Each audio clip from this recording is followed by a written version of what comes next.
Bonjour Diabanza. Mikolo Belozo mon sur la plateau. Oui, Tozali, Moussa Ezebele, oui, nous sommes le parti au pouvoir. La responsabilité, c'est réellement que de temps en temps, autant que l'hôtel, oui, Bappé, quelles sont réellement perceptions en population par rapport à la gestion de l'Abisso pour de temps en temps, tant nous avons comme on dit, rectification à tir et ça pour le bonheur de notre peuple. Ok, Diabanza, tu sais pas ce que nous allons attendre parce que l'actualité est ébellée, mais quand même décortiqué pendant 20 minutes un moment où il y a tranche matinale, si le réalisateur peut se faire la réaction, il y a la population sur la question parce que tu as la moto, tu as le pouvoir dans le Katiambo Canabiso, tu as un moment où peut se faire la réaction, tu as la questionner en Abino, c'est très important. Diabanza, actualité d'abord, hôtel de Vire, gouverneur Gentini Ngobila a suspendre 4 bourgmestres. Il y a ville à Kinshasa, entre autres bourgmestres à Matete, il y a commune à Yo, bourgmestres à Sélé, bourgmestres à commune à Kinshasa et puis bourgmestres à Lingouala. Réaction à Yo, point de vue par rapport à la suspension. Objet, reproché, motif et ça, insuffisance de résultats par rapport à l'opération Kinbopeto. Mais je crois que Bissonio Soutolanda qui Nerombungu, qui était le vice-gouverneur, membre exécutif provincial, a le très bien que Kinbopeto ils ont un concept vide de sens. Ça n'a jamais été conçu, planifié pour exécuter. Et partant de cet élément, la première tentative n'a été qu'au suspendre le bourgmestre. Et à la fois passé, quand je prends seulement le Kangaliema, l'objectif n'a pas de caractère politique. ACP, ça peut perdre. ACP, ça n'a famille. Il y a biologique. Pour Moutou, Azaki intérimaire, il y a Dieu merci Nangaliema, c'était un fils naïe, donc Nakomba Mbaka. Donc on s'est dit quelque part à chaque fois qu'il est en train de jouer, il faut nécessairement te boire à moi l'issue na lolenga loupe pour te yeba ce qui est objectif ou ana penza ils a besoin d'efficacité. Soro yeshiko na oyangongo yo olingo zwaneti le kamatete. Je me dis pour à suspendre, il devait nous dire combien peut Saraba bourgmestre et la manière dont ils ont réellement dépensé le budget alloué pour Nakin Bopeto. Mais c'est chaque mois 10 000 $. Et ça a lié la propriété à ville, la propriété à commune. Mais la propriété à commune, déjà, quand on a 10 000 $, chose déjà la commune de Matétero, il m'a pas insuffisant. Mais c'est plus un taxe. L'essentiel, il y a ville. L'essentiel, il y a des taxes, les lots. Ils ont ma boca ville. L'essentiel, il y a ma boca ville. Pour ville, place dans les Arabes. Ville, ils ont Gombe, ils ont Matete, ils ont Kisenso, ils ont Kimbanteke. Ville, il y a Wana. Ville, a un secteur où en dehors de la commune. La commune, nous avons constitué ville. Donc, la taxe, il y a ville. L'essentiel, ils ont la commune. Et ça, c'est une évidence. Et partant de cet élément, moi, j'estime quelque part que Ngobila, Azamutu peut-être Toyambaki. Les gens se disaient, on ne regardait ni sa famille politique et autres, mais au moins, Ameka ko permettre à la ville, à la Tamoa et la Makitoko. Et qu'on bête réellement les solo à Kinbopeto, tout le monde dans le concept, Tolobaki, au moins aux allélos à Malam. Ce qui a koki attaque kaka na salubrité, Oyakoya, à Koko Kanelo Gomusus, mais ya koka na salubrité. Mais totalement déjà na salubrité, place où il y a retenir attention à Bisso et Simbité. So bando tarabaka eza légion par rapport à gestion na un projet réalisé en Ngobila ville à Kinshasa mission. Ayebité le projet réalisé na ba projet nyon surtout à lancer Morotena Nesili. Morotena Nesili, mais sous ces en cours, mais sous ces déjà en difficulté d'exécution pour budget opposé problème. Je prends un cas à l'Ansa Bongolo. Ne bandeli mandat na ata libanga na Bongolo ba boirate. Ma lança déjà Bongolo. Donc je me dis quelque part qu'il y a beaucoup de choses qu'on peut le reprocher. Mais mais il est important en premier lieu, na programme phare na ye, netoye bako juger Kinshasa Bopeto. Pour yemoro mta ebisaki biso eloko ayeli biso ya makasi eza salubrité. Mais na kin Bopeto, tellement le concept n'a pas été, comment je dirais, conçu, planifié, budgétisé, ils ont tchabatu en difficulté et puis ils ont été toyu boyu. Bagar na ena adjoint na et wuti na babilo koana. Et nazongi, je prends le cas seulement de mon matete.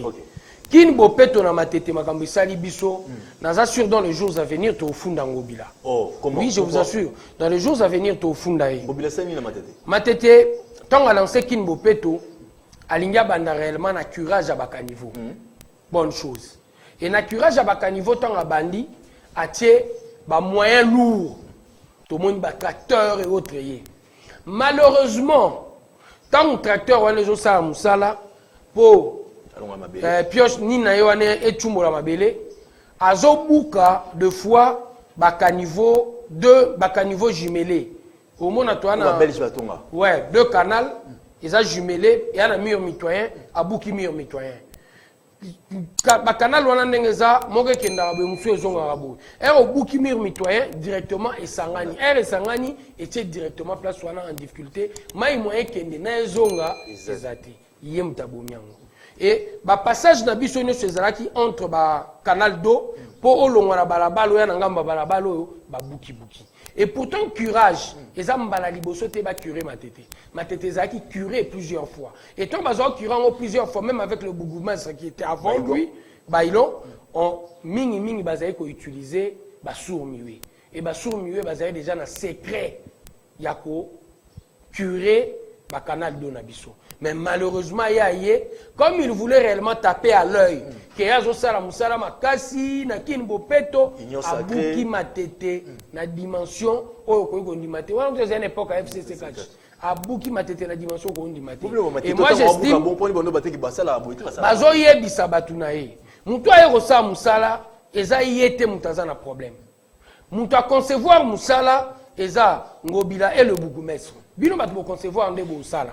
Et vous concevoir Moussala au regard des éléments en votre possession. Malheureusement pour eux, le bourgmestre va suspendre n'étant pas de Matete, à y éviter que, en son temps, nous avons écrit.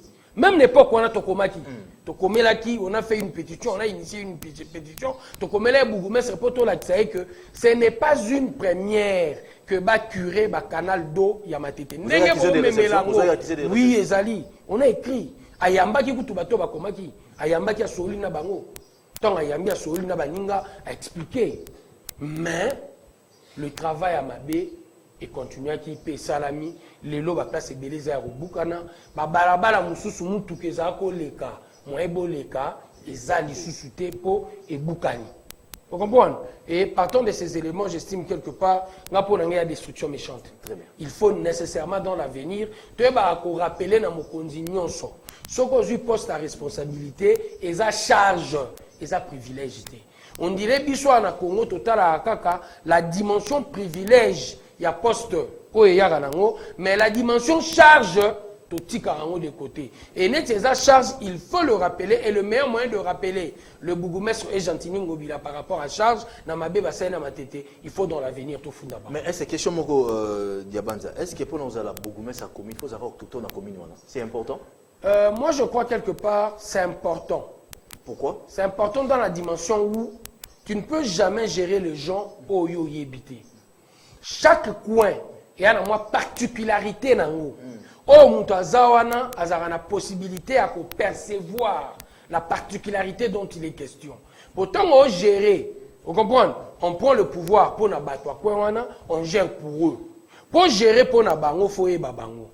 Si on y a bango, il y a un problème na bango. Si on a un problème na bango, c'est difficile de porter un problème na bango à bras le corps.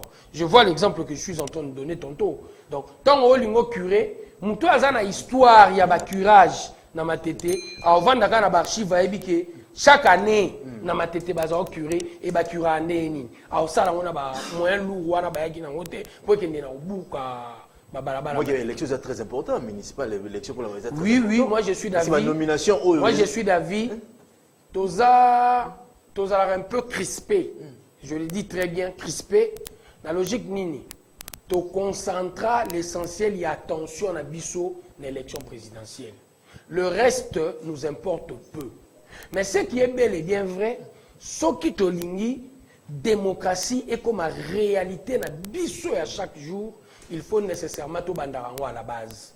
Ceux qui ont à la base, soyez certains, le résultat déjà du bourgmestre peut permettre à toute personne, aux électeurs, de savoir faire le choix. Même l'Icolo, et les Alamou et l'Okamalamu.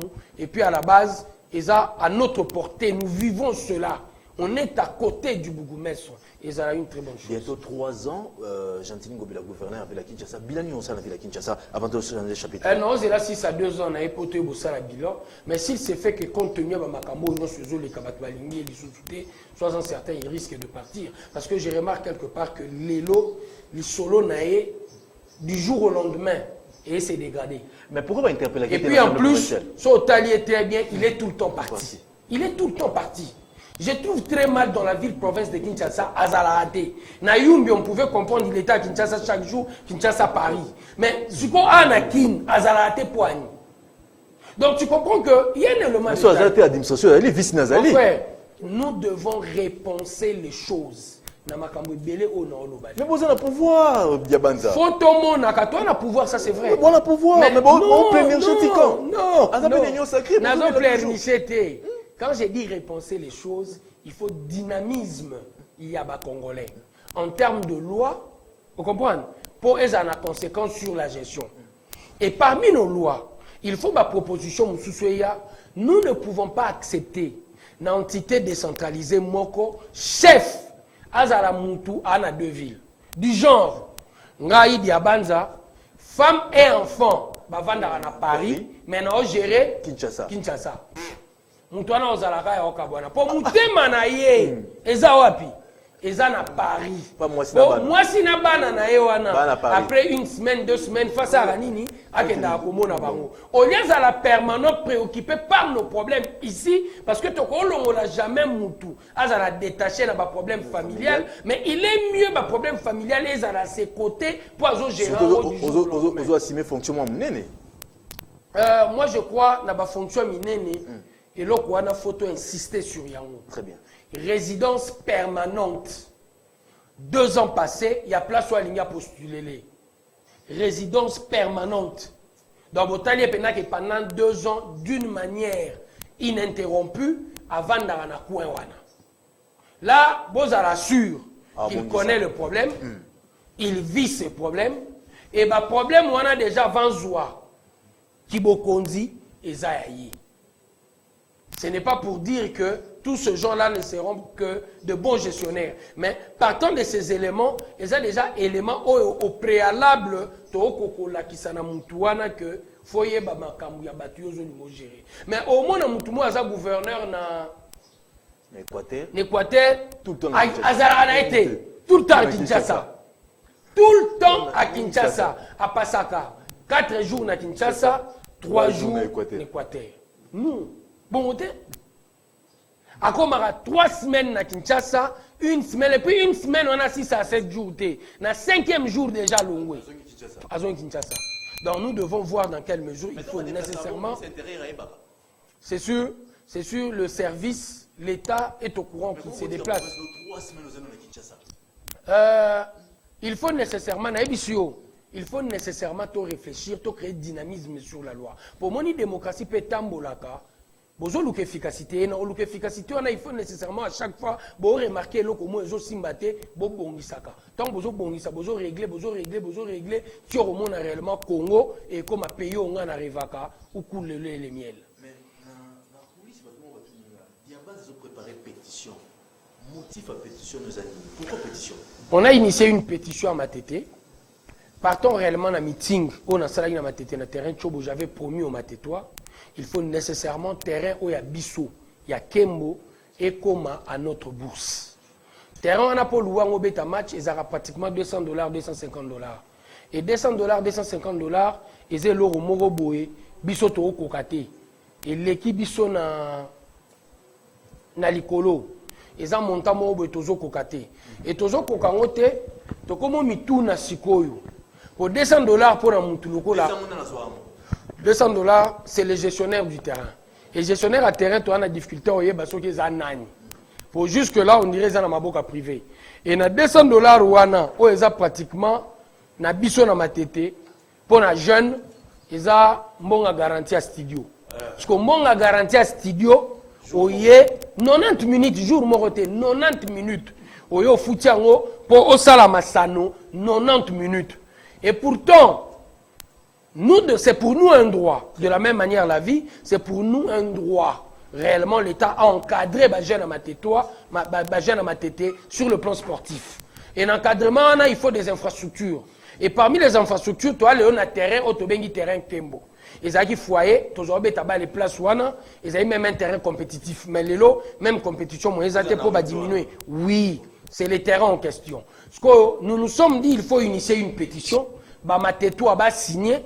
Tout là qui s'est réellement acquis de droit. Que désormais nous avons besoin de ce terrain. Et terrain en a gestion en haut. Ce qui est privé ou quoi, l'État est suppléé pour nécessairement. Attends, mon retenu, nous aurons la maboko ya l'État. Après construction en agnon surtout, c'est une procédure et dans cette procédure, biso to lingi to kentango mbangu. To kentango mbangu pour ba matetwa, ba récupérer terrain wana et en plus dans notre pétition, nous sommes en train de demander encore une fois de plus à l'autorité municipale ayeba ko s'impliquer pour na ba terrain to tikali nango neti chobo place to betara bale de temps en temps ezos à la rétréci pour nanini pour ba policier ba la lisara mituka et ba grand cas c'est dans la pétition et ba grand cas nous nous posons la question de savoir comment mutakoza na mutuka lokwa vol ni na munene wana ba Volvo camion munene ya munene wana ayo la lisara na barabara nous liboso to bike zola en industriel il faut dimensionner la son industriel pour na batonnage ya mituka wana ezala respecter mais lelo comme on la place wana terrain ma indombe o eza ya commune kutute terrain ma indombe eza école mais jusque là tu utiliseras ngo et puis na kata document nous avons encore demandé si la commune peut voir dans quelle mesure il doit nécessairement négocier avec l'école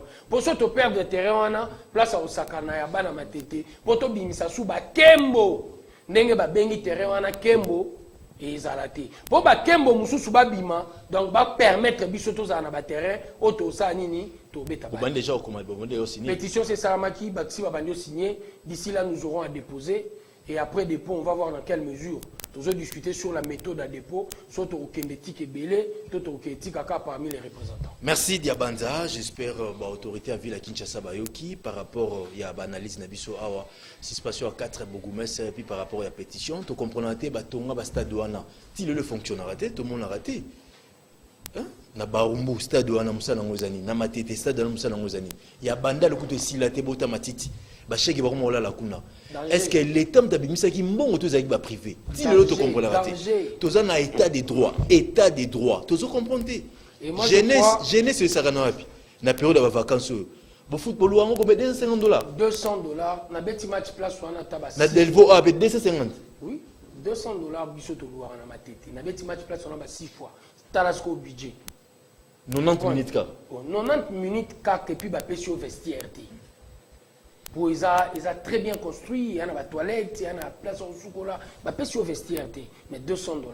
Et imagine-toi, équipe nini même système, aux équipes ne sont menées dans Matete, fierté Matete, et qu'on s'entraîner en athée.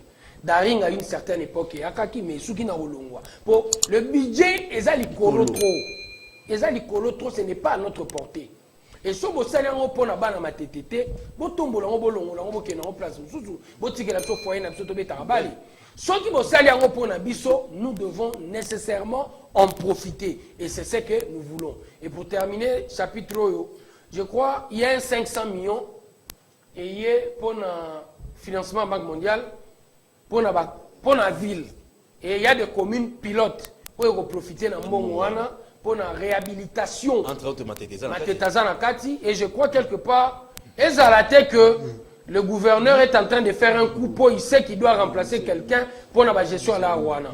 Nous les avons à l'œil mbongo wana eza ya mutute eza prêt eza nyongo o ba pesi na ville o biso ba contribuable kinois to futa et j'estime quelque part que faut la bien gérer avant IGF.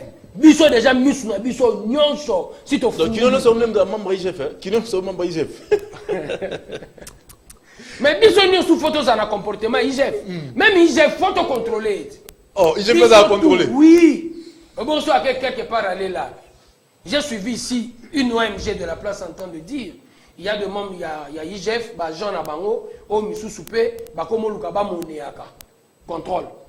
Ce qui doit être mis sur le fond, net ONG est belé là qui et tirer sonnette d'alarme. Et l'ingolobani, il y a mal à fond la mise. Très bien. Donc, son contrôle les a, il pose que tout n'a pas, ah, Makamabon, on s'en déni. Ah, t'es IGF à l'Iraki. Bon, attaquer. Pour moi, que changer l'issue, l'icolo à l'issue. Merci Diabanza, numéro affiché en un moment, tu fond la téléphone, beaucoup bien, la biso, tu as réaction à bino, tu as des kirs là, des déclarations au Bazali na Goma par rapport à éruption volcanique, aux les kakuna, et ça la passi, ba famille belé, ba kaboni na banana bango, ba papa belé na ba mamé belé, ba zobo na banana bango, te situation très difficile, ma ezate, courezate, ba na bazoli a bienté, ba conditions hygiéniques eza bienté, et ça la passi, ma casse sur c'est le chef de l'État. Félix Antoine Tshisekedi Tshilombo à Bimaki, à Lobaki, qui non, situation catastrophique, mais ils sont sous contrôle, il y a gouvernement. Tant que Sisi Karaboye, Lucha, à répondre à la RFI à contredire, alors certes, situation est catastrophique, mais tout ça peine à contrôle dans côté. Pourquoi? Parce que population basa abandonnée à eux-mêmes. Moutazo qui peut population exaté, prise en charge exaté. Population a souffrir, maï exaté, lokokolia exaté, place à rolala exaté. Lucha a contredit chef de l'État. Situation catastrophique, mais toujours contrôler en groupe. Réaction aux amoutuas. Je crois que la situation elle est réellement catastrophique. Terme concept contrôle, tu vois opposition à un contenu il y a peu ça en contrôle. Gouvernement tant à contrôle en premier lieu à la dimension scientifique de la chose. Que les lots, tu as vu mag mais bouger, là c'est déjà une partie à contrôle. Deuxième élément pour le contrôle, il a été demandé réellement à tout le monde, aux alentours. Il y a place oyo accident naturel et kokikoya va dégager. Et ça le contrôle encore. Et ça une partie à contrôle. Maintenant au Hollanda Lucha na partie na contrôle avant d'y gagner loko biso no suto obanga jusque là place batouana bazo kende ça c'est vrai rien n'avait été prévu improvisation rien n'avait été prévu même les États-Unis d'Amérique ceux qui Air Catherine et les cas qui on ne souhaite pas la improvisation même les États-Unis d'Amérique il faut prévenir même les États-Unis d'Amérique tant Catherine et les cas qui tout le monde qui peut que improvisation et yakaki. Devant catastrophe naturelle, même si vous prévoir, il y aura des éléments qui vont vous échapper. Et ça a été. Pour Batoubaza va roboter, Batoubaza va être libre, au nom de la liberté à penser une expression. De fois, va boujaka. Bino bolinga iba kenele nzelo, misusu ba kenini nzelo. Place au ba okende wana bozana difficulté à contrôle. Ça c'est une évidence. Et en second lieu, nous sommes dans un pays Oyo, depuis belle lurette, recensement Salamate.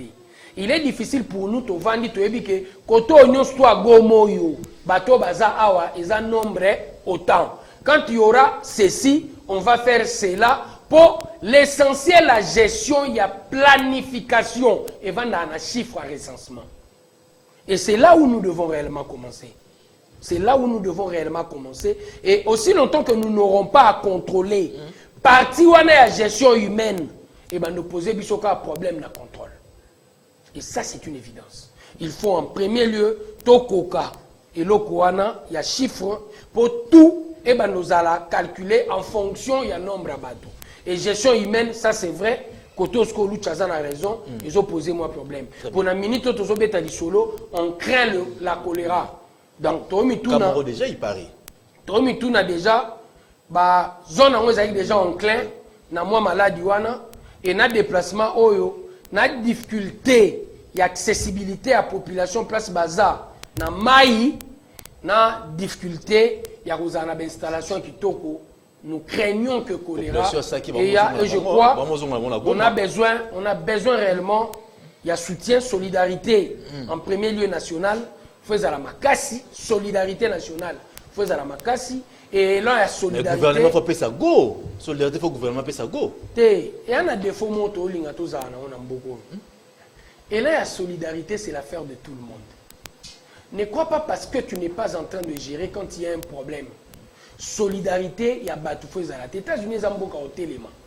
Mais tant que il y a problème, il y a des catastrophes naturelles, nous avons vu le président américain saluer la solidarité américaine. Nengo na mutu, atiki makambazo osala, ayena maboko na ye pour apporter main forte na problème au bazar. Ba okoka sur le plan financier basali. Oyo déjà, nga na vanda na saketo na vanda na kwemoko, non loin na Goma mais biso to connaître problème wana te, na komisi ndaku na ngai famille d'accueil. C'est de la solidarité. C'est de la solidarité. Mais ici au moins au Congo, tout le monde va non, ça n'a monté. Mais élément, on est élément de solidarité à ne pas négliger. Oh, Tom Soussou, au Uchobetango, moi na tata zate. Tom Yokute no lobi, bano nyon sou batata ba omonanate, chez moi venez. Je vous reçois. C'est de la solidarité. Et nous en avons besoin. Ceux qui Congolais qui sont de plus en plus solidaires, tout comme un mot qu'on a rêvé, où coule réellement le lait. Certes, les alliés, catastrophe naturelle, mais il faut prévenir. Parce que tant éruption, c'est la même en 2002. Babé dans 2021, volcan est au sol. C'est 2021. Mais pour la prévention, oh, ils ont avorton. Donc, ayez avant. Et ils ont pratiquement 26 ans. 1947, et Salamaki. 1971, et Salami. 2002, et Salami. Et en prévention, ils ont pratiquement 2026, 2027, 2028. Mais OVG, en prévention. En octobre 2020, déjà que non, frère fonctionne les ala quitté. Internet les ala quitté. Oui, j'en arrive. En prévention, on calcule les akipuna. Mais eux, ils ont avorton. Et net, ils ont un caractère naturel que nous ne contrôlons pas comme Dieu. Et il y a qu'à rappeler de fois, l'homme, avec toute la science en sa possession, n'a volonté, n'implication et échapper. Comprendre? Ça arrive. Mais est-ce que, toi, on a un problème, Nini? Toi, on a un problème au cas où Zonga, la problématique réelle, il y a RDC, où UDPS est posé dans 92 de la conférence nationale souveraine. Changement de mentalité. OVG a bénéficié d'un financement, il y a une structure internationale. Et dans le financement, on a une structure. Qu'est-ce qu'on remarque après? 7 mois durant, Bakati. Bakati, pourquoi? Mes gestions, net-moi détournement. Il fallait nécessairement interpellation au Parlement et zélaté. Tant qu'on remarque qu'il y a un problème réel déjà par rapport à Yelo Kouana. Notre malheur aussi, tous on a un problème à changement de mentalité. Au Congo, on bouge. Le politique bouge quand il n'y a que des raisons à caractère politique ou aux conséquences logiques après qu'on bouge et puis ça en bon. Si tel n'est pas le cas, le politique congolais a tendance réellement à être paresseux. Mais ce qui est à ça mbongo au monde makasi na bouger. Et c'est cet élément que nous devons combattre pour position na biso oyo ya 1992 changement de mentalité. Yango pe président Félix Azul la axe na ko vandisa gratuité de l'enseignement na côté remisa axe à justice pour mission oyo justice ezaranango ya ko dissuader et bangisa batu bayibaki lokwa ba kamere babakisa mate. Mais est-ce que na pesimbo te mingi na ONG Initiative Plus maman Olive Lembe a joué 3000 familles en charge hein va vivre à pesimbo plus que la maman Olive to pesimbo te bisko sala biso mais ba espère bazo banga comme si épidémie ebola ko ya place wana. Oui, prise en charge il faut l'état doit mettre l'État doit réellement parce que la toilette est athée place l'État doit prendre ses responsabilités à bras le corps. Si tel n'est pas le cas, mais la vérité c'est que prise en charge est athée. C'est pas ce que je dis. Soyez prise en charge des aïtos, on a une chaîne news tout immédiate. Et l'on va mener et l'on va ça qui va aux Maguma parce qu'il va abandonner. C'est prise en charge. Mais pas de ça qui va aux Zonga non? Au moniteur on poser problème. J'ai l'habitude de le dire. Les gens doivent savoir comment est-ce qu'il faut poser le problème. Na unangea na Goma, na kesaki. Yo assurné na saki na ozalales. Na unangea na matete na pigeon. Yo rantinde na pigeon na ozalales. Nous en attendant si on a un pigeon facile là pour nous api. C'est tout à fait évident. Et ce qui est bel et bien vrai, dans Saké, qu'il n'y avait pas de construction au préalable pour Herbatouana Barobima, Bayakovanda. Il n'y en avait pas. Et les conditions, nous le savons, nous toujours déploré, place au bazar. Et ça va place déjà construit sur une nénénie. Quand on fait cet appel de l'élan de solidarité, et ça sous Poanine, du moyen qu'on va trouver, s'il y aura des infrastructures à tant qu'hôtel, l'État a réquisitionné pour Batouana Nini, Kovanda. Chose qui n'est pas facile. Partons de l'élément, on a déjà recensement. Ils ont posé des problèmes pour la gestion de l'homme. Il faut qu'on wana. Tu peux planifier pour trouver déjà un gros mandat de recensement à nombre d'Araboués. Secteur où il y a problème, recensement peut s'abisso 15 000 personnes. Na 15 000 personnes, n'engue ba obima. So ba longwa, tu as déjà combien d'hôtels tu as réquisitionné, tu as c'est partant de cela que Makambebele est comme à planifier. Et na longwa na wana. Gouvernement a la responsabilité. Dans sa responsabilité, soit remarqué que à répondre comme il se doit la gestion en crise, mais il y a un parlement qui doit interpeller. Il y a un parlement qui doit interpeller. Et tout doit être dit. Nakolongwa, tinanin bakatagi financement, nakoyeba recherche scientifique, nini salamaka, et enfin, nakoyeba comment. Je ne sais pas combien. Combien recherche scientifique. Je ne sais même pas. Recherche scientifique à RDC. Mais tu vois pas que nous avons pour ma communication. Même le ministre de l'Information, les samedis à l'équipe, a dit que non, officiellement, Volcan Nyamugira est continué éruption, et puis panique. Et après, à 13h30, on a RFA dit que non, non, on a informé. Nous avons pour ma communication. Je crois, et là, je ne cesserai de le dire, il faut parer ces caractères à Bissoté. Pour avant, il y a Roloba, le réseau social Zoloba et autres, tu ne dois pas te fier à ça. Il fallait nécessairement un scientifique, n'MTP sur un scientifique, et Bandi. Pour quand moi je l'ai suivi, officiellement. Quand moi je l'ai suivi, il était clair que les scientifiques ont fait leur travail. Milingagno se zara kobima, ils a volcanté, à situer en place les alaki, n'a raison nango. Donc j'estime quelque part que il est important le gouvernement à rassurer à temps pour éviter la panique. Comment communication? Tu vois où de communication, tu vois les agents à bonne information. Ah, ministre de l'information, c'est la bonne information. On dirait, si réellement les kaki à l'Obaki, ministre de l'information, c'est la bonne information. Ouais, ce que les kaki à l'Obaki, c'est qu'il n'a pas la bonne information. Ce que l'Obita, c'est qu'il attendait l'information. Aujourd'hui, il faut délocaliser Ville à Goma. Je crois que non. Tout ça, c'est le mot que tu vis na danger, accident naturel. Tout ça, le seul mot que c'est une réalité du monde. Tout à l'heure en Italie, une fois. Mais ma prévention, c'est ça. Parce que c'est comme si tu es en train de dire. Et puis le nombre de morts, tout à l'heure. On m'a dit, tant que tu mets à solo à Congo, tu vas peindre en haut noir. Pourquoi?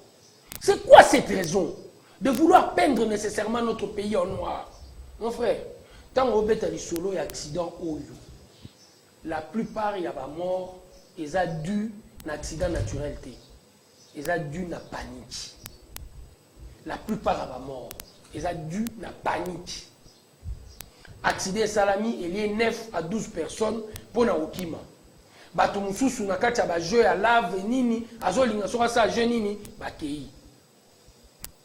La plupart, il y a des morts, ils ont dû à panique. Il y a des accidents, et salami en Italie, tremblement, tomoni. Quand on va attaquer l'État, ils ont une dimension. Les maisons ont été mal construites depuis belle lurette pour le secteur où on a dit qu'ils ont enclin à un séisme. Titan Oyaraki est créé un danger. Nous ne sommes pas le seul pays qui vit avec cette réalité. Réalité Oana, il faut nécessairement beaucoup plus de vigilance, beaucoup plus d'intelligence pour même la construction de place Oana. Ils ont lié la réalité à quoi wana. Ils ont lié la réalité à quoi wana. Donc on dit qu'à quoi wana t'es sous prétexte que un volcan zawana. Non, c'est à nous de savoir se préparer. Et net loko ezo salama en prévision à bamboula sous souya. Nous devons construire déjà en tant que État. Ba place kozala en prévision. So mabeye batu basala nini.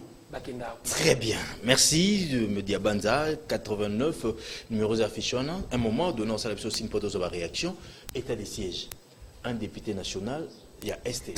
À côté c'est question orale, pas premier ministre, pour nous collaborer.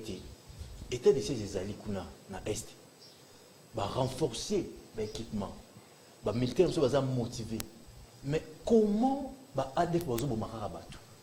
Supposons que non, tous les espoirs sont état de siège des soldats ADF va monter la mais bazo bomaka ba dozo kata tout ba dozo kufa kaka et au salama ndenge nini et zo lekela bango ba député question orale député soit réfléchir bon on a un problème na mutu j'ai pas peur de le dire on a problème na mutu dans un secteur wana ah mon frère pour les militaires IDPS on image mais ça est constant zila état de siège c'est une disposition constitutionnelle. Au l'élo de cette disposition, le gouvernement a eu option, chef de l'État a eu option. Il y a que ça la disposition pour n'a pas raison. Oyo et qu'on permettre à boundi sa guerre. C'est l'une des stratégies. Et état de siège comme option et mingi ko permettre biso na osala nini. Et mingi ko permettre biso na ko restreindre ba liberté na coin wana. La guerre étant asymétrique, ceux qui vont restreindre la liberté, vont avoir la possibilité réellement, il y a beaucoup plus de contrôle sur la population, sur bateau jouaka double jeu. Deux fois, ça a un peuple, on a mort pas comme ADF Naluto, mouvement Moussou Songolo. Et partant de cette stratégie, comme option, la disposition constitutionnelle, je crois quelque part, les athées qui va décréter, tu fini pause. ADF n'a loi retirer sous souté. Non, mon frère. Les ADF n'a loi, au nom de l'objectif n'a bango. Il y a qu'au torpiller le quoi bando qui a Congo, Pena Est, ils vont continuer leur travail. Mais nous partant de l'état de siège, tu zui, tu pessi na ba FRDC, beaucoup plus encore de possibilités, il y a combat dans le secteur Wana pour déloger ceux-là qui nous font mal. Dans tous les antennes de médias, non, le bango. L'élément essentiel et la réussite na biso et vandi na collaboration et la population civile na ba FARDC. État de siège ezali, mais population civile faut comme en position nini. Ndeko na ngamta abendaka ba kolta wana bateka kuna a collaborer na ADF. Ça va trahir ndeko. Mais pour la paix, pour se trahir ndeko noté, yo okufati. Yo okufa na nzela ndeko noté, na mutu mususu pe o asala même corps na ndeko na yo. Vous comprenez? Mais quand on est en train de dénoncer, ngana yo résultat état de siège et ça pour le moment 30 ADF neutralisés. 70 personnes ont collaboré avec ADF, déniché et arrêté. Et tu crois réellement que ce n'est pas un pas? C'est un pas. Mais il faut nécessairement population à ta collaboration d'une manière ou d'une autre. À quoi transporter coltan à ma bête, à quoi tombola or à ma bête. Pour la dimension économique, peso ça là deux fois, bisomoro bato coin wana tozo zala ba collaborateur. Les jeunes vont abandonner, qui par abangoté, vont abandonner et même on va comment on va rebelle. Dans la budget faut pas katambongo mobe ba kabule la ba. Non moye sangai. Principe ya kotambusa mboka ezali na travail. Ezali na travail. L'État doit prendre des options, mais dans ces options, il obite que bateau va vendre na SFO ba kabla ba bongo. Sozo kende na otala pourcentage ya chômage na RDC, c'est plus de 90% pour la population active. Mais naza sur les aka na STT, les appels à Kinshasa, les appels Équateur, les appels à Katanga. Il faut réfléchir ensemble nini tokosala po ba jeune na biso nini borosala nini bozala pouvoir nini borosala. Élément liboso, et ça le retour de la paix. Tant autour de l'élément liboso, c'est le retour de la paix. Le retour de la paix, ils permettent tout ça l'appel d'investisseurs. Ben investisseurs va recréer emploi. Investisseurs sérieux dans la guerre à Oyate, à moins à Oiba, puis ils ne sont pas côté na bourse, ils ont profité de Moïba, mais tant que tu as investisseurs sérieux, il faut en premier lieu, la condition sine qua non, c'est le retour de la paix. ce qui kimie zongi sur l'ensemble du territoire national pour que mi constater ende konanga ngana to ana Kinshasa to ebike guerre ezate mais muto aza libanda Congo avant na France aza français ba oyebisa Congo eza zone rouge il y a la guerre mais pourtant nous sommes un pays continent ba oyebisa que c'est un pays continent na est kaka ndenge mobulu ezali vous comprenez je crois il faut la collaboration de la population et nous tous. Il faut qu'on ait tendance à soutenir. Attends, j'en arrive. Il faut qu'on ait tendance à soutenir ma femme de Nabiso. Pour Nanini. Tu continues, Bango. Très bien. Mais solidarité, il faut au commissaire soda na considération extrême. Musique Nabiso pose à la musique en Afrique. L'État te taper sur un bon. Et ça, biso population m'a tout collaboré. Na stratégie au bas musicien ba tchaki en place. Ma banga. Zela. Mais tout qui est quand même idée. Non beta non lisolo mbongo te. Non beta a lisolo ya motivation. Pour na considération comme on peut ça soda. Soda na Congo tozwara oneti musala pamba. Musala ya babola, musala ezangatina. Tant qu'on remarqué en premier lieu avant mbongweya. Il est considéré comme le sauveur de la République dans le contexte actuel, à Ozala hyper motivé. Il s'est dit directement, na Congo pena na koma na considération. Pour Congolais nyo so so zo beta lisola soda a koma na respect élément liboso.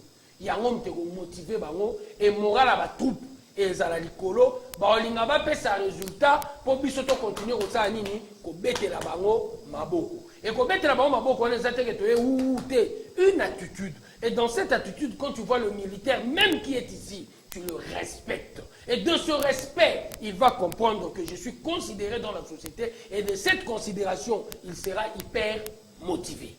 Et là, on va Bosso. Au photo ça là, pour na soda na biso. Et en second, biso photo de Nosaka. Ma baignos tout au monde photo de Nosaka.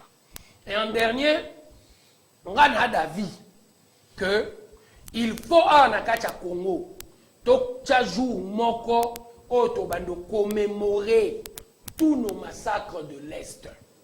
Bato bakufi belé tokokoti kango bongo te inaperçu. Et pour la proposition, naza surtout ça même proposition de loi tina parlement faisait le 17 mai. Oh, on est en train fidèle. Ils sont en train de il y a un élément. Libération. Pourquoi j'ai choisi la date? Pourquoi? J'ai choisi la date pourquoi? J'ai choisi la date pour bateau nyonso balingara guerre ya est balembara ngote. Notamment nous prenons le pays voisin Kagame. Jour où a comprenaki kakoti kasusu bitumbo te eza le 17 mai. Étant le patron de l'AFDEL Yena Museveni bakomi na pouvoir awa na Congo. Tango babebani na musée basali rébellion mususu RCD. RCD ye awa bakomi ba vice-président. Tango babebani susu na RCD basali mususu CNDP M23.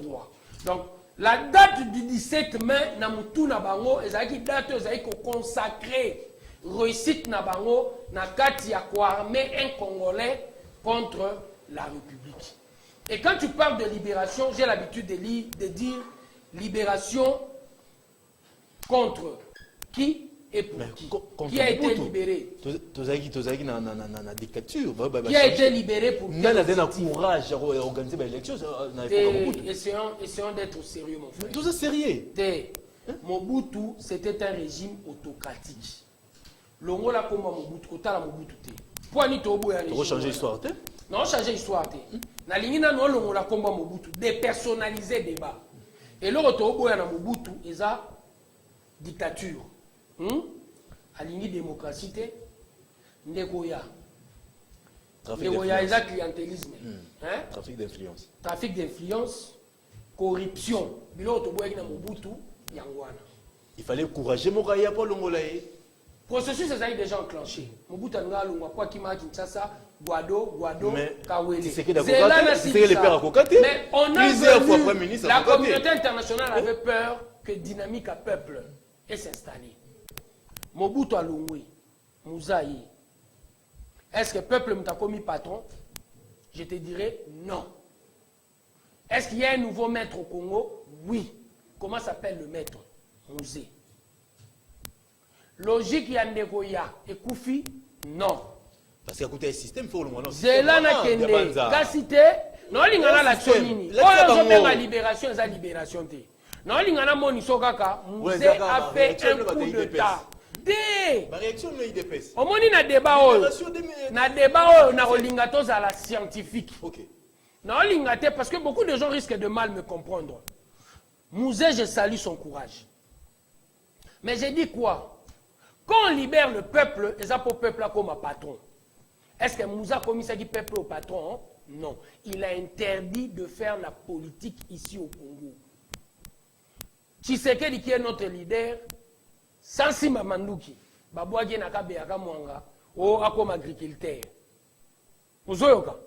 Tu te dis directement que ça c'est de la dictature. Mais on a combattu la dictature de Mobutu, dictature Moussou Sainini. Et de cette dictature, pire, qu'est-ce qu'on va vivre? Un chef d'état-major rwandais. James Kabarebe. 2 fois chef d'état-major, donc double Bassar. Azara chef d'état-major Awa, Azara Ngopena Rwanda. Et le Rwandais qui est devenu chef d'état-major Awa. Alors c'est Pelissa Kagame. Kagame dit quoi? Je contrôle le Congo. Pour l'État, c'est la superstructure ayant le monopole de la violence légitime entre ses mains. Et monopole de la violence légitime, on a, ceux qui vont réfléchir, on a les forces armées. Et dans les forces armées, on a patron dans le Rwandais. Kagame Sepeli. Ceux qui ont le 17 mai, ils vont te décourager dans Kagame. Ils comprennent directement que le Congo est le Binini. Nous sommes aux alentours du Congo. Ceux qui ont eu Mbokanae et comme à base arrière, pour Aya, alimenter Congolais moko contre le Congo, Aye Barake, Baotikalaka, ko Betela, Congolais wana mabokote. Pour biso toza preuve, 37 ans à combat, sans licence moko, les lots toza au pouvoir. Et je crois quelque part, père de manche sous débat Natoya, 37 ans au pouvoir, 37 ans de combat toza au pouvoir. Et partant de cet élément, soyez certains, toujours senga ba Congolais nyonso. Oh, pas l'inga comme on a pouvoir, aya na nzela mando kite. Pona nini, oh, tozo vivre na este, et outi na betizouana. Le loto oloba, on est en train de réparer quelque chose, oh, yo biso, to bunde la kite. Et je crois, to créer synergie, to ta date, ya ko commémorer plus de nos millions de morts, oh, nenge kaga masala racheye, biso peto cha awa. Tozo commémorer, et en commémorant, to poni le 17 mai, pour te décourager, rébellion, te décourager en dernier, Mboka Morote, voisin Nabiso, à servir de base arrière. Donc, on peut ça, Noël Tchani a raison, la congolité. C'est très important, la congolité. Noël Tchani n'a pas débat contradictoire. Pourquoi? Il y a des éléments réellement par rapport à sa loi, Naza n'a d'accord. Comme quoi? Principe, il y a irrévocabilité à nationalité. Irrévocabilité. Français, vous n'avez pas si, mais dans ma petite compréhension, et vendre que, donc comme il a un principe pour que nationalité congolaise d'origine n'a qu'aucun perdre dans les sous-soutés. Je crois que c'est ça, le principe de l'irrévocabilité. Et partant de cet élément, à proposer au sommet de l'État ne peut être candidat président car à Mouto Haza de père et de mère congolais. Tu n'as pas d'entreprise, hein? Atchena Aner, Atché, Premier ministre, Atché Bio Rebellé. Je salue ce principe-là. Deuxième volet principe, moi je salue. Pour ils ont la moussaka congolais patriotisme. Ils ont la kisabiso que bachenga ya wa po ba considérer nga neti mwana mboka. Ne saleli na ngai nazala réellement mwana mboka. Mais au moins élément préalable ya kondima yo na critère, il faut nécessairement ozala na mboka mususu te oyo yo oluwaka. Na yebisu ya wane bandeli.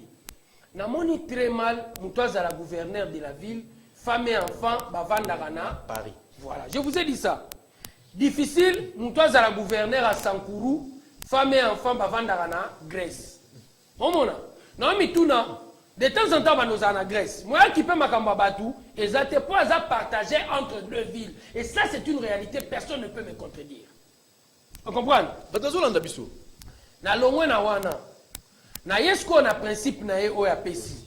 On a dit il y a une dimension patriotique de père et de mère. Pour nani, muto yo tata na yaza canadien, maman na yaza congolais. Azo bénéficier au nom de la nationalité d'origine na Youssou Sanginis. Pour nationalité d'origine, tu as Youssou Soli na Youssou Sanginis. Youssou Soli, oui. Soli za mabele. Soli ya mabele. Biso Youssou Soli à la raté. Biso na Youssou Sanginis. Makila. Oui, Makila. Et na komba Youssou Sanginis, yé par son père, Aza congolais, par sa mère, Aza canadienne. Pour bénéficier na Youssou Sanginis. Makila papa na ye. Makila tata na ye. Abotam sko na Canada, zo ki abotam na Canada. Ata botami na France. Nga van na nationalité d'origine. A 2 nationalités. Et na combat de nationalités oyo. Okay. Na Canada ba oyambe neti moko na bango. Biso apet oyambe neti moko na biso. Mais la constitution na biso. Na kombo ya principe ya exclusivité. Ceux qui a poni nationalité canadienne a perdre la nationalité congolaise. Ceux qui a poni nationalité congolaise, biso to tika la considérer neti canadien te. Ba canadien de quant à eux, ba ko considérer. Mais ceux qui a connu na Canada, ou ko na culture canadienne. Non, voilà ce débat mususu na yana. OK, d'accord. Voilà ce faut pas me le retourner. Voilà ce que c'est américain. Ah, non, il y a quelque part pas ma raison eh. Voilà américain. À garder la nationalité des congolais mais à connaître les États-Unis ou au Canada. Na roya na américain. OK. Vous comprenez? Ce qu'on a comme principe, il y a irrévocabilité, exclusivité, faut azaka la nationalité congolaise. Na combat principe à irrévocabilité, atazu mukanda ya Canada, nationalité d'origine congolaise, a perdre la moté. Azana mukaka. On l'a dit très bien. Nous sommes l'analyse. Na combo ya principe à irrévocabilité, okay. Malgré mukanda ba canadien. Mais nationalité congolaise d'origine, l'avantage au mieux sur accompagner à Moutou à la nationalité congolaise. Il n'y a pas Zanango. Azanango. Ok. Mais Noël Chani a privé Kana Moko. Nanine. Quand Rolinga postulé au sommet de l'État, blocage. Blocage. Maman Naza canadienne. Voilà. Parce qu'au place Naza d'accord, tu as un principe à irrévocabilité. Pourquoi? Pour principe à irrévocabilité, et ça dit que nationalité d'origine, moi, perdre en haut, Ezati. Net moyen père de nationalité d'origine naé ezate. Et comme une non-sens. Ce qui moutou, kaka au nom, il y a élément, il y a tata na yaza nationalité mususu a postulé même soit collé à Botania. Momoni. Mais elingo za la naissance, ce qui te vandeli en a principe il y a exclusivité. Moko kaka. Faut avoir la nationalité congolaise. Mais on a la nationalité congolaise, ce que tu baki ici. Pour le Congo, tous les autres pays voisins. J'avais aimé réellement l'une de ces réflexions. Abi, si on dirait que Moïse. Vincent Karega. Babi n'est pas le Trois ambassadeurs. Aza, papa moro koto, parent mususu, côté kuna. Mais Vincent Karega, comme président. Pour la nationalité congolaise, bénéficier de Youssou Sanginis.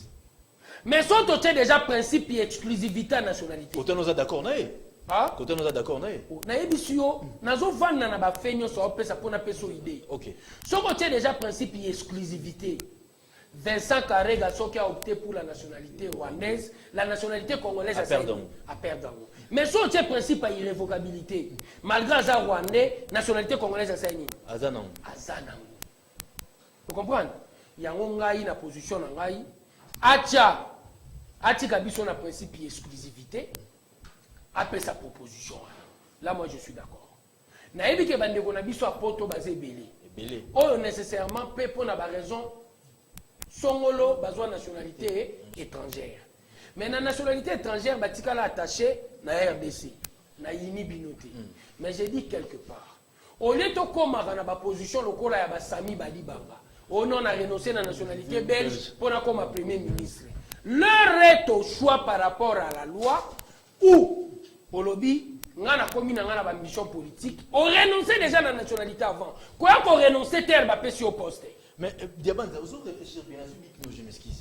Est-ce qu'il a posé problème au gardien de la nationalité congolaise, mais au Colina Canada, culture na yo, na biso, est-ce que Simba? Vous avez moroté. Parce que place où remarqué les États-Unis dans la réflexion, avanda wana et poser problème té États-Unis ba joueur na biso ba yaka avandi ba cédric bakambu ba tisserand on a que comportement ba joueur na biso dans ndemo États-Unis eza pays ya botochtone te eza pays ya bato baya très bien bato baya moto basali États-Unis bato wana balobi nini po yo o gérer États-Unis il faut botama wapi na sol américain soki tata na mama baza ba américain obotami libanda moyen gérer États-Unis ezati pourquoi il dit ça bah yebi que l'essentiel y a philosophie na bango bavandisi yango na culture biso toyaki tosali culture awa mutu abotami akoli awa culture o biso tosala ye pa osala nini aozala nango mais soit outi libanda il risque de ne pas avoir notre culture mais biso faut tovandela non nini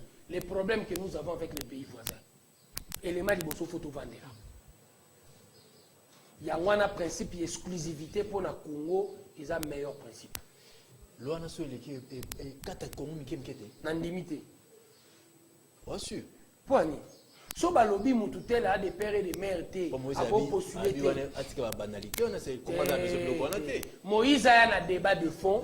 Allô wana ba maison de l'Oguanate sorti. Ma be vandara nini. Abi na sorti mais les dabi comment ça maison de l'Oguanate ya proposition la ya Noël Chanité. On est intellectuel à me réfléchir après sa proposition. Nous ne pouvons pas réellement faire la loi, les lois de nos pays par rapport à Moïse. C'est un individu parmi tant d'autres, comme moi, Diabanza. Est-ce que parti ou ah oui, ils œuvre na somba on a mon.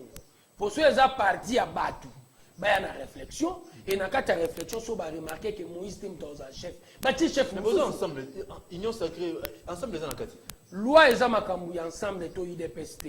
Ngato on a zo attaquer loi Noël Chani. Est-ce que nous vendons là Noël Chanité, nous vendons la proposition qu'il est en train de faire. Et partant de cette proposition, moi je donne ma petite contribution. Je peux être dans le faux, mais au moins j'essaie de donner ma petite contribution. Et de cette contribution, si Noël Chani a très réfléchi, et j'estime quelque part c'est ce qu'il doit faire réellement. Tous autres Congolais, quel que soit son sortie médiatique, il y a Moïse Katou, le président ensemble, Félix Tshisekedi, mon frère. Kabila aussi et mon frère. Les passés, c'est les passés. Message de ça, faut tout nous mettre ensemble. C'est difficile na beta sur Moïse. Kabila aussi et mon frère. Les passés, c'est les passés. C'est difficile na beta. Na yeboussa l'analyse. Il doit y avoir des éléments d'information que je n'ai pas à ma possession. C'est difficile. Bat ensemble, on va pouvoir vous expliquer. 089, le top a sur téléphone. Ah, tu as quelques réactions avec Diabanza, mon année, na plateau. Tu as la actualité politique. Tu as le suspension à 4 Bougoumès et à Villa Kinshasa. Tu as le éruption volcanique au Zana Goma. Tu as le état des sièges. Tu as le proposition à loi. Il y a Noël Chani. Qui a réaction. Il y a Diabanza, mon année. Tu as le sortie médiatique. Il y a Moïse Katumbi et Chapoué. Alors, il faut qu'il y ait un débat à fond. Diabanza mon année, mais tout le monde l'appelle procès Vitel Kamere. Lélo, procès en appel. On dirait c'est Lélo. Je crois. On dirait c'est Lélo de Lélo. Ouais. Partenaire la bino. J'ai dit on dirait pour le banité. Mais avant non non. Moi que non régime on a régime passé ça Lélo moko. Le 28 il y a une tiercelle marche pour soutenir l'idée de Vitel Kamere. Beti bango ba gaz lacrymogène. Rien n'échange. Journaliste et le faut ça là look information. Rien n'échange. Qu'est-ce qu'il y avait? On dirait bah on information bah l'obaki bakokutana na siège na bango. On dirait. Au bien en conditionnel. On dirait. On confirme. Kokutana na siège na bango et non une marche. On dirait. Et je crois, ngai sokozo comparé non Ibsao tika erreur wana. UDPS c'est le seul parti au Congo. Na régime OUE avec l'alternance pacifique à perdre déjà 6 ans dans une marche pacifique. Nous sommes le seul. Et tous les autres partis, ata ba problème et ça mis en marche, non ba tirer te ke ba koufela. Et tant bisoto koufela ministre intérieur issu des rangs de l'UDPS. Tu crois réellement que tu vanda qui te eu ministre intérieur, bon ba to UDPS. La police était débordée. La police était débordée, on a été gazé. Kabound na marche en avant-plan gazé, Kabouya gazé. Vous comprenez? J'ai comme mon ami Koutou, comme il peut mettre la loi. lacrymogène na nzoto. Vous comprenez? La police était débordée. Na Katanga, batu bakufa 4, na Kinshasa, batu bakufi 2. Sans parler des arrestations et des blessés. Vous comprenez? Donc, il est bel et bien vrai, biso peto vivre en haut, bato à UNC, na ko lingate, ba peksa batu ba marcher pacifiquement. Mais je me dis, nous sommes réfléchis. Pour des questions de droit, boluka avocat. Pour des questions de droit, boluka avocat.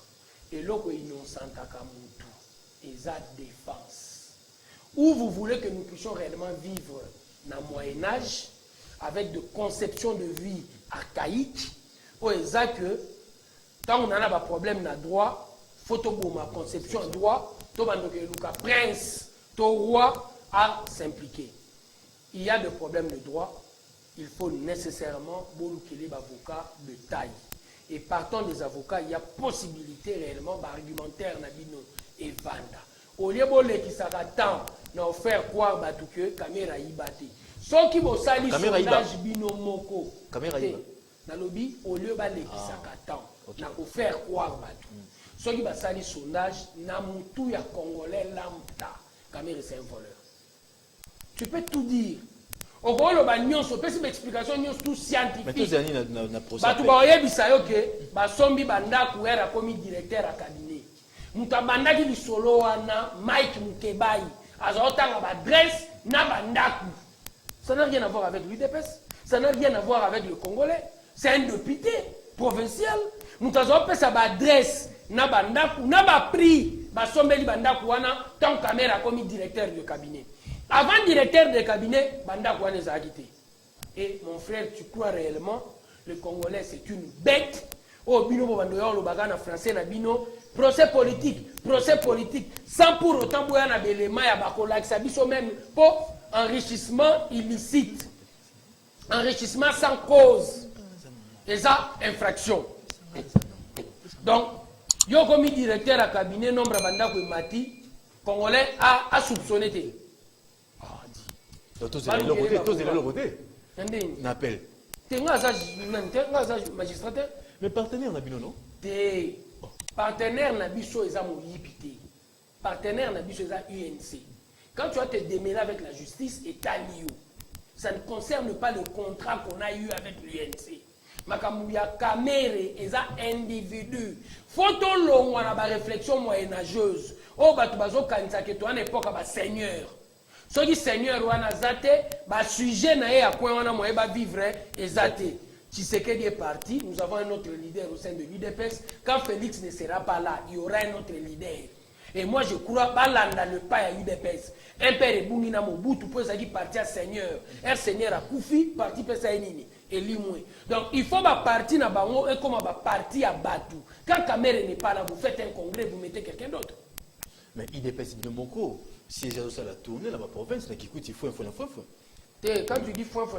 Fiasco, on a qui coûte. Oh, c'est que ça m'a cassé. On a qui coûte, fiasco. Il dépêche foin. C'est qui est bel et bien vrai. Mais qui coûte, vous savez, fiasco. Tout ça, dans le boulot, il y a implantation, il y a un comité fédéral.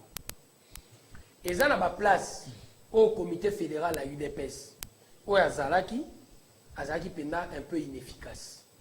Bah, remplacer. Aussitôt, tu tiens mon sika à bandi travail. Nenga bandi travail, ça est une année, tu vas remarquer. L'UDPS, au talent de déplacement, il y a Kikwiti, il y a moi Namboka, Jamar Kabound, au Mona Yomoko mobilisation. Et mobilisation en a sans précédent. Mon toi salaro déjà n'engue Jamar Kabound à Salaki, à Zate. Et moi j'estime quelque part que, au côté de la débat, mon Boyoyebike, plus mobilisateur que l'UDPS au Congo.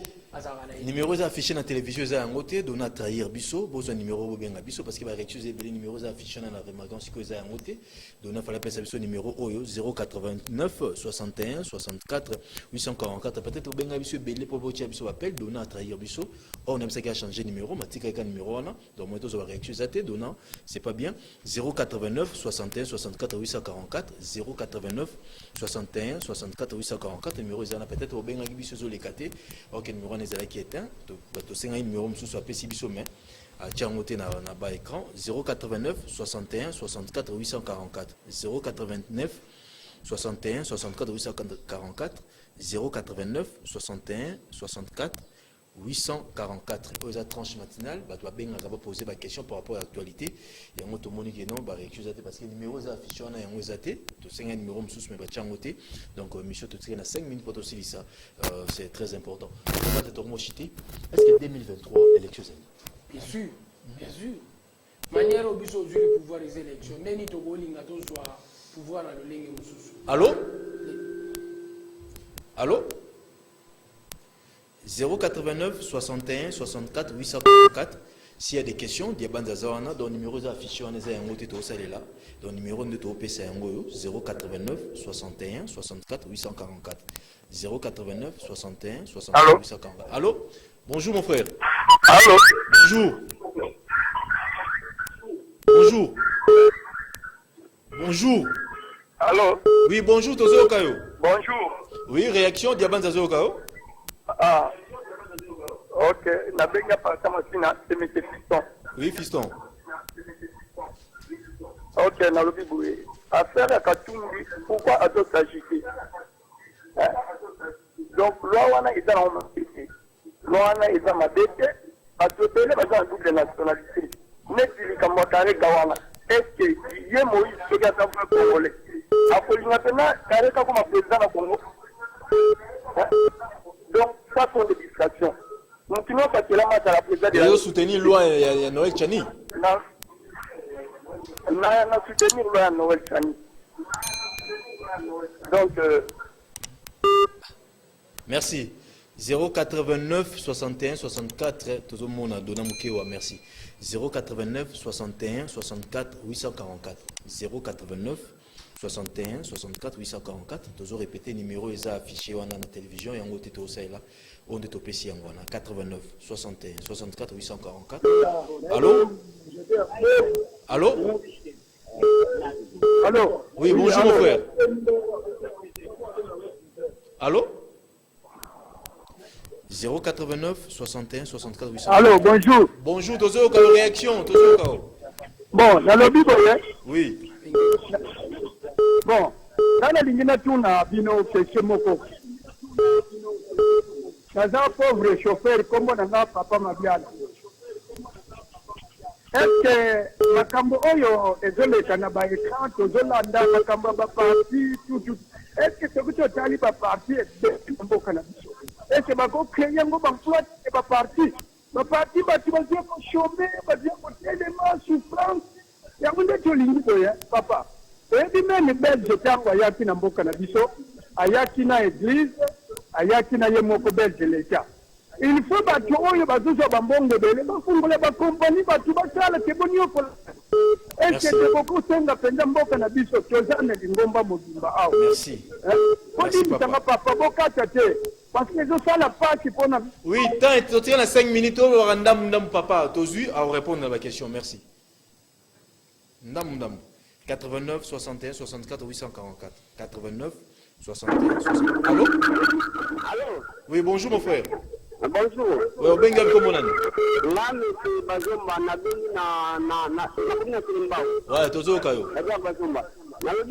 Oui. Il y a pas dans la mais par rapport à la majorité avec ce niveau, il y a Noël Chani.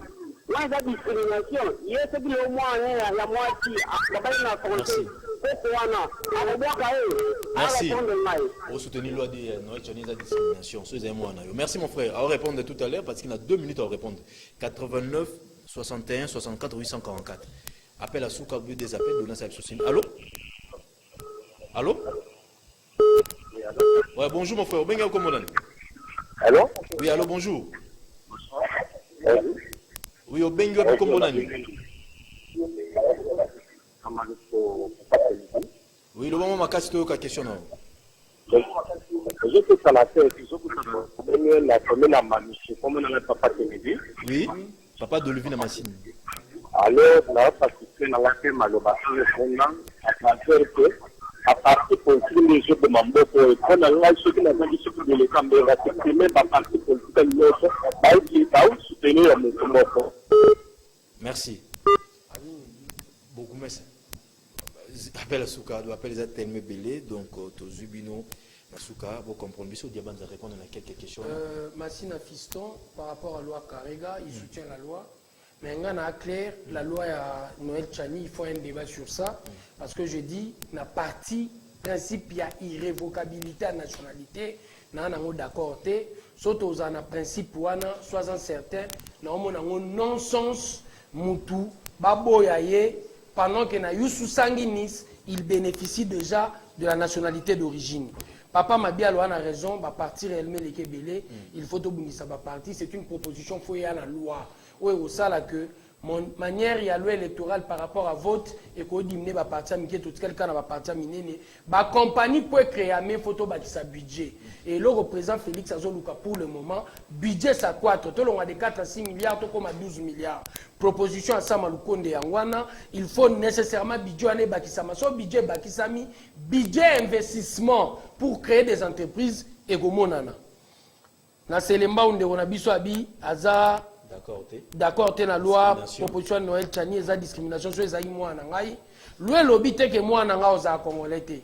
Loué zoloba que, sera l'inga postulé au sommet de l'État face à la de père et de mère.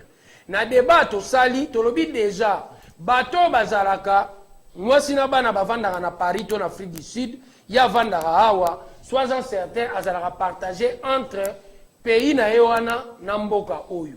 Et moi j'estime quelque part que, Tobundel en premier lieu, exclusivité à nationalité et l'ongouaté, il faut nécessairement, Moutoua la nationalité congolaise, ce qui a opté pour le Canada, à perdre la nationalité congolaise.